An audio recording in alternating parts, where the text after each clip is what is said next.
सुश्री मणिका पांडे का कार्यक्रम में स्वागत है।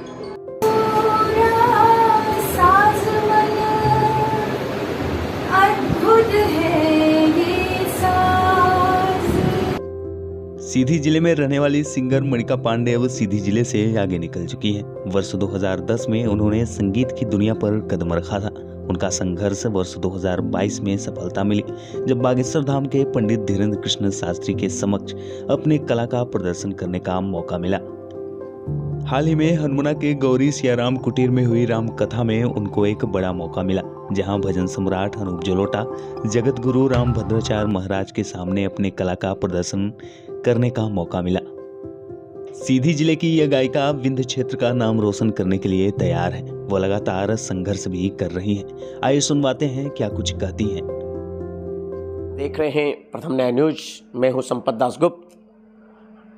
हमारे साथ आज एक ऐसी शख्सियत उपस्थित है जिन्होंने 2018 में जहां मास्टर ऑफ म्यूजिक का कोर्स किया है, वहीं उन्होंने 2010 में इस विधा में कदम रखा और जिन्हें आज संपूर्ण देश ही नहीं विश्व में चर्चा का विषय बने पंडित धीरेन्द्र शास्त्री बागेश्वर धाम पीठाधीश्वर के सामने गुरु पूर्णिमा पर जाकर के उन्होंने अपने शास्त्रीय संगीत की जो फिजा बिखेरी, उससे समूचे देश में जानी जाने लगी। वहीं आपको यह भी बताता चलूं कि आपके जो गुरुदेव हैं शास्त्रीय संगीत के, वो हैं पद्म विभूषण पंडित छन्नूलाल जी शास्त्री, जो बनारस घराने से वास्ता रखते हैं।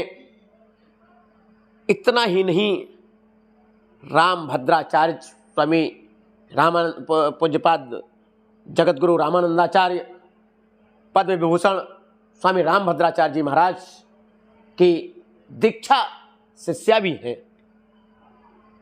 तो काचह कांचन संसद गात धत्ते मार कतिम दुतिम, तो कहा जाता है जब गुरु मेहरबान तो चेला पहलवान।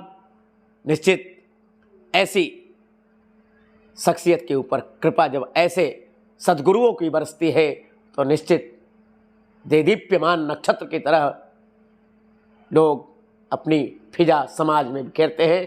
आइए मिलते हैं ऐसी शख्सियत मणिका पांडे जी से, जो कि सीधी जिले की निवासी हैं, प्रॉपर सीधी की मूल निवासी हैं और पूरे देश में आज जा रही हैं। मणिका जी, आपने बागेश्वर धाम पीठाधीश्वर के सामने कौन सा गीत गाया था? हमें एक दो लाइन सुना के बताएंगी। उस वक्त मेरे पास सुरमंडल था, एक वाद्य यंत्र, तो मैं उसमें यमन राग यमन में मैंने एक भजन सुनाया था। अभी मैं सुनाती हूँ। नी रे गा रे सा पा मा गा रे सा, लगन तुमसे लगा बैठे, लगन तुमसे लगा बैठे, जो होगा देखा जाएगा। वाह, क्या बात है। इसलिए आपको क्यों न पसंद करें पंडित धीरेन्द्र शास्त्री हों या अनूप जलोटा जी।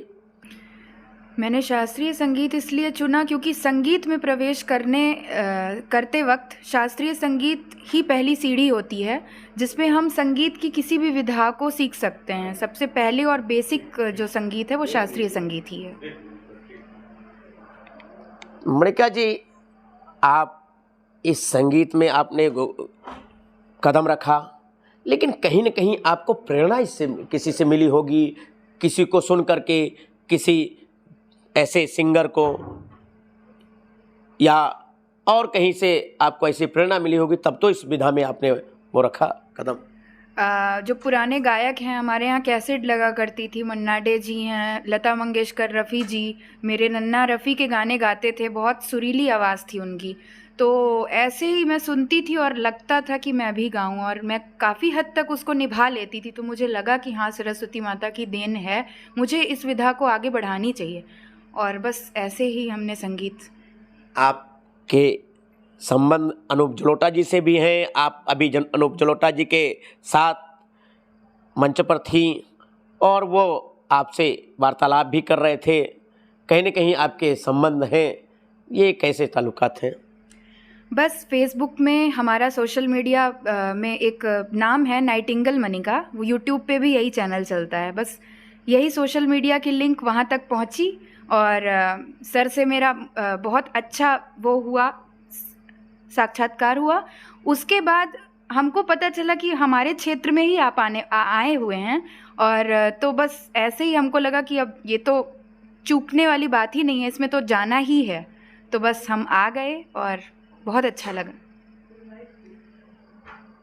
मणिका जी, आपको बागेश्वर धाम पीठ जा कर के और पंडित धीरेन्द्र शास्त्री के सामने गुरु पूर्णिमा के दिन अपना भजन सुनाने का लाखों लोगों के बीच सुअवसर मिला, या कैसे संभव हुआ?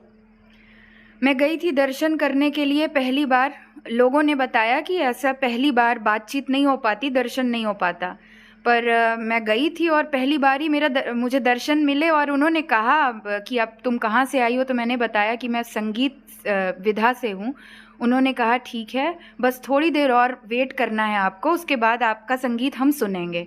और जैसे ही भीड़ कम होने लगी तो उन्होंने अनाउंस कर दिया कि इस बच्ची के अलावा और इसकी माँ के अलावा बाकी हॉल खाली कर दिया जाए।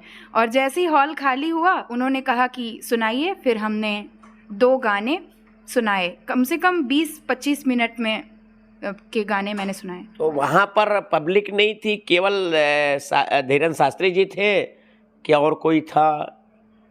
जी, उन्होंने सुना और कुछ लोग बैठे हुए थे, चुनिंदा लोग, जिनसे वो मुलाकात करने के लिए बोल रहे थे। और उसके बाद आगे बातचीत यहाँ गई है कि भागवत कथा में उनकी मैं गाऊंगी, ऐसा करके।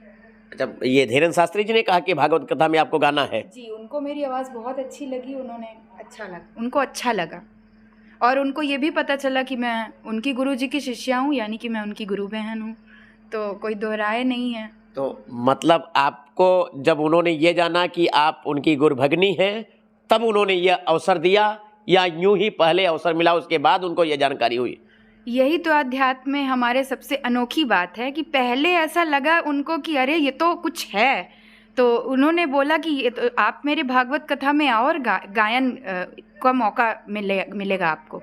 तो हमने फिर उसके बाद बताया कि मैं गुरुजी से दीक्षित भी हूँ, तो उन्होंने फिर और हर्षित होके वो और फिर खुश हुए। मणिका जी, आप अभी तक ऐसे बड़े मंच पर कहाँ अपना वो प्रस्तुत कर चुकी हैं?